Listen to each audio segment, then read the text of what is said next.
So the Candace Conspiracy Owens versus Andrew Pickle Jar Wilson. The debate we're all talking about. All right. So what are my reactions to this debate here? First of all, no disrespect to PBD, but this moderation, there was not a lot of moderation here. Let's keep it 1,000. The moderation was not great. The debate was not contained in a way that kept things on topic, that kept things in a place of like, hey, this part of the debate, we're going to talk about this, then we're moving on to that, then we're moving on to that. Instead, it basically felt like we were talking about the facts overall, like Candace was trying to talk about the facts overall, and then Andrew Wilson kept trying to navigate it over to, the linking it to Israel or Tyler being a patsy. And then the middle of the debate, it was Andrew Wilson grilling her about what is her evidence to connect Israel to Charlie Kirk. So it was a lot of it was a bit unorganized. It probably could have been shorter, but I get, hey, let's leave it open. Let's be able to discuss things. Let's be able to search things and so on and so forth. So I completely understand that and, completely get it. So basically, who do I think won? I basically gave it to we'll say that there was 3 sections. Now, obviously, the debate was not organized that way. This is how I am breaking it down just to simplify it to me and to simplify it to you why I'm saying this. So part one was going over the facts. Now this I gave to Candace. I think Candace body bagged this round really. And I have a list here of the facts that she brought up in that first part, which I didn't even know at least half of these, right? These are some of these things are insane that aren't being discussed more. And I'm going to go ahead. Let's go ahead and zoom in on this list I made here. Some of the facts that Candace brought. Number one, which I think is the most important fact of all these, is that there were 5 sets of fingerprints on the gun belonging to Tyler, or so to speak, belonging to Tyler, the gun that they found in the woods, right? There's 5 sets of fingerprints on there. Now, out of all those sets of fingerprints, Tyler's fingerprints were the most degraded. And again, I'm no scientist. I'm not in the CSI. I'm not a criminal investigator, but it seems like when we say degraded, if there's a set of fingerprints that are the most degraded, that typically means that those are the fingerprints that have interacted with the weapon the furthest amount of time away from when the weapon was retrieved. That's just how I, understand it. Obviously, anybody can correct me if anybody else is a criminal scientist. We're looking for the criminal scientist. Okay. Fact number 2: the backpack found by police that belonged to the shooter. This was a very important fact. This is extremely important, and I don't really see any clips, even clips in Candace's favor, bringing this up. This is huge. Okay. So the police, when they were going on the route of the shooter, they found a backpack. Now, at first, they thought this backpack belonged to Tyler Robinson. Turned out, no. That backpack actually belonged to a member of TPUSA.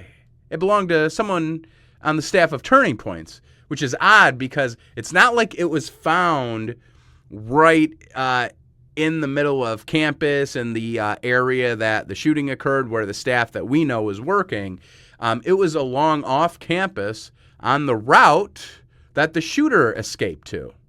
They found a backpack belonging to a member of TPUSA. Very important fact. Again, she didn't go hard enough with this fact. She brought it up.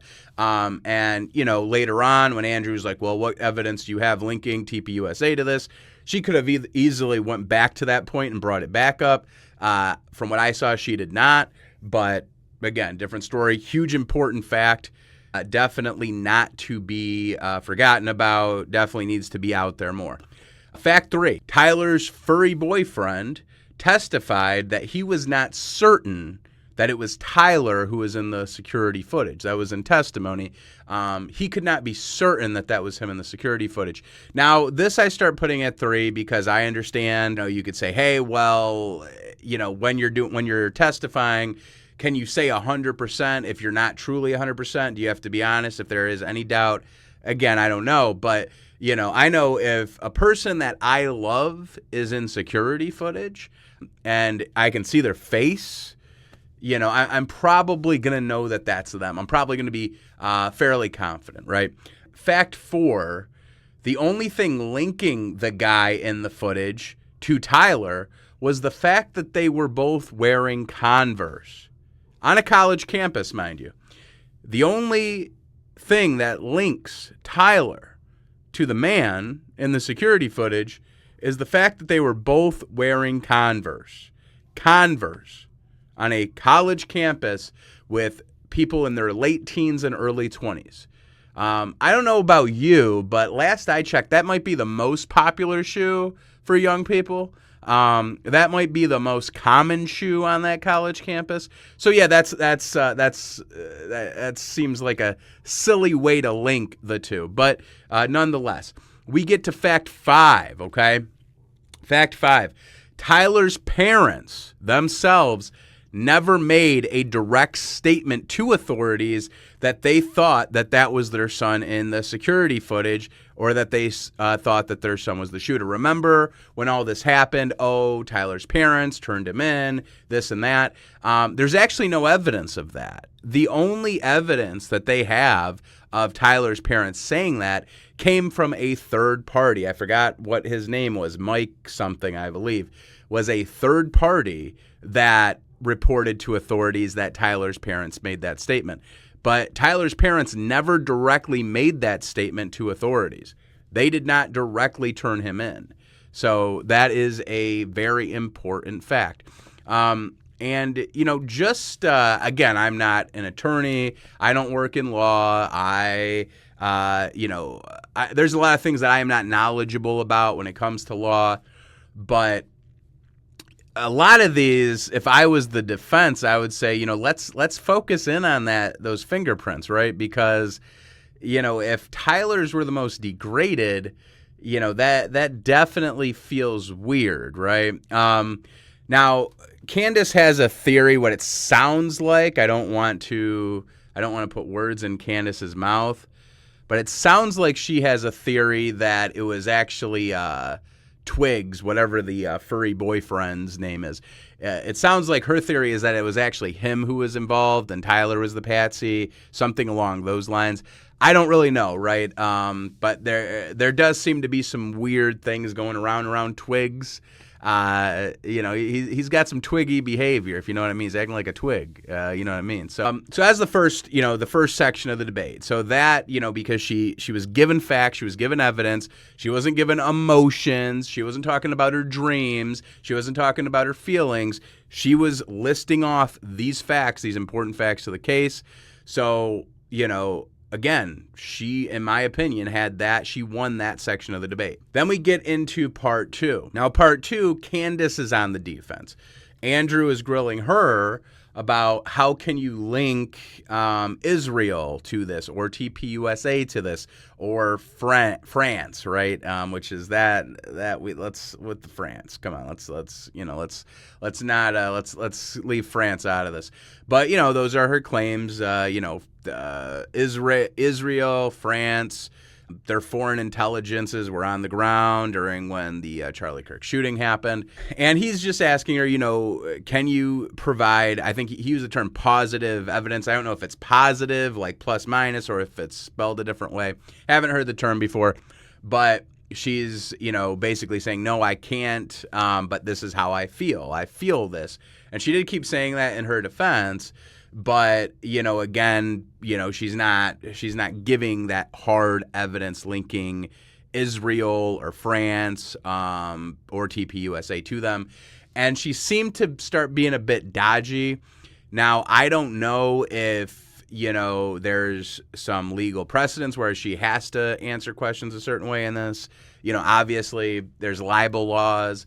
There's things where you do got to be really careful with when you make certain claims. If you don't have hard evidence to back it up, you can get sued for libel. So, that's something I'm going to give her a little bit of slack for, but at the same time, she was being a bit dodgy in this second part. Where she was, and it almost felt like she was doing it in a way where she didn't really need to be. She could have handled it with a little bit more grace in this section, and it just, you could tell she was on the defense. And that's a big thing with debates that I've realized just as a person who watches them, as a watcher. It's almost more about how the person is I don't know if I want to say conducting themselves, how they're presenting themselves, the confidence they convey, how comfortable they look, right? Now, Andrew, for the biggest part of this debate, looked the most uncomfortable, aside from PBD, who really, he really looked uncomfortable. He didn't know what he was doing, but that's all good. Shout out to PBD. But she really, this section of the debate, she was definitely on the ropes. She definitely looked uncomfortable. And he was in more control over this. So I definitely gave this section of the debate to him. And then, the end, the third part of the debate, Candace came back. Candace, she was up on the rope. She was taking jabs, and then she came up with the uppercut at part 3, right? At the 3-quil, at the 3P. So, and that's that big clip that's going around now where she's like, well, can you list one of the 7 charges that Tyler's being charged with? And this is his weakness, is his ego. And he's gotten him caught up in a lot of his viral debate clips because his ego is like the death of him, because he needs to be smarter than the woman he's debating, because he only debates females, by the way. So he needs to be smarter than the female he's debating, and he basically pretended like he knew any of the charges. He didn't know any of them, and he was like, "Oh, I know them, but why don't you tell me? He fell for the trap, and he could not list one charge. She listed all 7. And then he got even more defensive. Oh, how did you know that? Did somebody text you? Who texted you? Who gave you that information? And then she gives PBD her phone and's like, okay, look through my text messages. Tell me if anybody messaged me. And obviously, nobody did. So, the thing is, in terms of how this is being analyzed on the internet, how people are running with it, obviously you have your Andrew Wilson fans, your core Andrew Wilson fans, he could do no wrong. You have your core Candace fans, she could do no wrong. I'll be honest, I had my bias, right? I am, I'm on Team Candace out of these two. That's my bias, right? So I can be completely honest with that. And that's, that second part of the debate when I felt like she was getting it. She was, taking some jabs. I had to give it to Andrew on that, on the second round. As back in my rap battle days, we when we would judge rap battles, they went round for round. First round went to him, second round went to her, third round went to him. So on and so forth. So he got the second round. She got round 1. She got round 3. It wasn't a body bag. It wasn't 3-zip, right? It was, she edged it. She came back in the third, he could have taken it, but he fell for the trap. He let his ego get the best of him. He fell for another pickle jar landmine. And that was his mistake, right? So that's where I put it. And just some other things that around this whole conversation, around the Charlie Kirk assassination, how it's being spoken about from the right, from the left, from the anti-Zionist right, from the liberal left, from the woke left, from the moderates, from the neocons, right? Everybody has an agenda when it comes to this Charlie Kirk conversation. And what I find funny, as someone who's way more linked in to the left than I am the right, I feel like at this point in these days, I have my hands in both. I feel like I get, I'm getting intel from both worlds. I'm like a double agent, if you know what I mean. But people on the right, especially the pro-Zionist neocon right, they're putting it out there like, oh, it's the left who this conspiracy is coming from. They want to sow seeds of dissent on the right so they could get the right to fight with each other by thinking it was a conspiracy or that was Israel. And, me who's comes from the world of the left and who saw the left throughout this whole thing, a lot of members of the left don't want to lose the Tyler Robinson narrative. They don't want it to be a conspiracy. They want, and this is not all members of the left, but there is a core group of the left, the woke left, the Antifa left, whatever, these whatever cartoon characters of the left you have in your head, there's that part of the left, right? And they do want the win for the demise of Charlie Kirk. So the fact that they would be sowing seeds that it wasn't Tyler Robinson that did it, and they're taking a loss over that. No, absolutely not. You think they're going to give the win to the right wing, to someone on the right, or to Israel, or all some of their other enemies that they have? Absolutely not. So it is just funny to me how the neocon right, or the Zionist right, the Israel first right, they'll blame the left for their movement or their party fracturing. And you see this with the Democrat establishment, right? The Democrat establishment blames the right for fracturing the Democrats. Oh, if you're not going to vote for this person, this vote blue no matter who person, it's because you're doing what the right wants, right? It's like with Abdul Sahid. They were saying, members of the right are funding him because they would rather go against him than Haley Stevens. So that narrative exists on both sides. But when we get down to it, and I hate being a broken record on this. I am so sick of talking about Israel. I honestly would do anything to stop talking about Israel at this point. But that's where the divide is. The divide within the left and the divide within the right, it comes down to Israel. That's it. That is the funniest thing. And if that does not prove the conspiracy theory or the concern that Israel runs our politics and our government, I don't know what does. Because this debate, this Candace Owens versus Andrew Wilson debate, would not have ever happened had Israel not been a wedge issue. And now you have the pro-Israel right trying to silence the anti-Israel right. They're trying to throw their best and their baddest against the anti-Israel right. They thought Andrew Wilson was going to do it. He's been getting these great debate clips and everything. And, he wasn't. Candace was more prepared. This is what she does. This is a case that she's been focused on for a year. So it was, whoever gave him the $300,000, I don't believe he paid that out of pocket. I think that Turning Point or some, organization, paid him to do that. And, look, they fell for the trap. Does it look weird that Candace is taking the money? Yes. She's pretty successful. If I was her, I think the ultimate boss woman move, bossa nova move, boss girl, boss lady, lady boss move would have been to say, hey, we'll donate this to a charity. What, XYZ charity, whatever. That would have been a cooler move. And even I'll match it, or just, don't give me the money. We're just going to do it on the house, to debate my points and get it to a wider audience.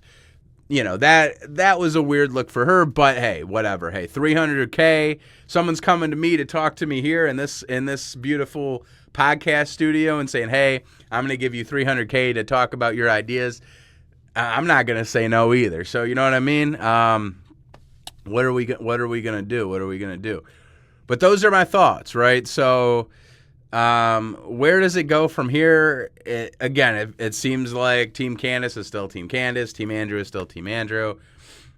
The clips that are being cut, you got clips in favor of Candace, clips in favor of Andrew.